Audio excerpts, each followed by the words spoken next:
If you have big dreams, but find yourself stuck, unable to take action, this is for you.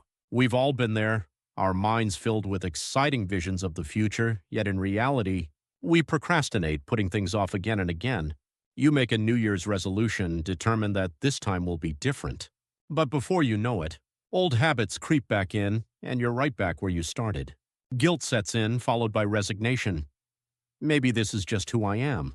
And so another year goes by, full of recycled goals and temporary bursts of motivation that fizzle out as quickly as they began. So why is it that breaking the habit of procrastination is so difficult? The internet is full of advice: delete social media, eliminate distractions, set timers, but these solutions only scratch the surface. They don't address the real reason we struggle to take action: inertia. Newton's first law of motion states that an object at rest stays at rest, while an object in motion stays in motion unless acted upon by an external force. This principle doesn't just apply to physics, it explains human behavior too. Starting something new means overcoming the resistance of stillness.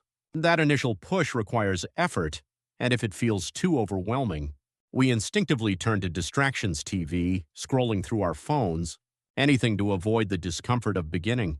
So how do we make that first step easier? Here are two simple but powerful strategies that will help you get moving. First, minimize the burden of starting. The hardest part of any task is the beginning. If you tell yourself, I need to write a 5,000-word essay today, it feels overwhelming and you'll likely avoid it.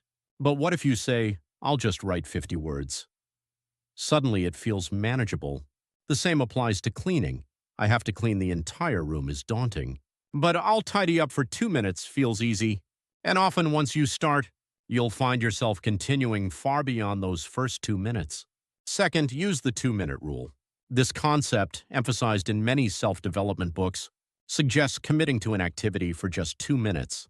Even if you don't feel like exercising, stretching for 2 minutes is doable. Even if you're reluctant to work on a project, jotting down 3 ideas takes no time at all. The key is getting started, because once you're in motion, you tend to stay in motion. This is the power of momentum.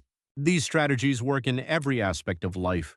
Instead of pressuring yourself to work out for an hour, just do 2 minutes of movement. Instead of stressing over writing a perfect business plan, start with a rough outline. Instead of overthinking a social interaction, send a short message. Taking that small first step is the hardest part, but once you do, progress follows naturally. As Martin Luther King Jr. once said, you don't have to see the whole staircase, just take the first step. You don't need all the answers, and you don't have to be completely confident. Just start. Before you know it, you'll look back and realize how far you've come. If this message resonates with you, make today the day you break free from inaction. Take that first small step, no matter how tiny. And if you found this helpful, stay connected. I'll be sharing more insights like this. Remember, once you break through inertia, momentum will carry you forward.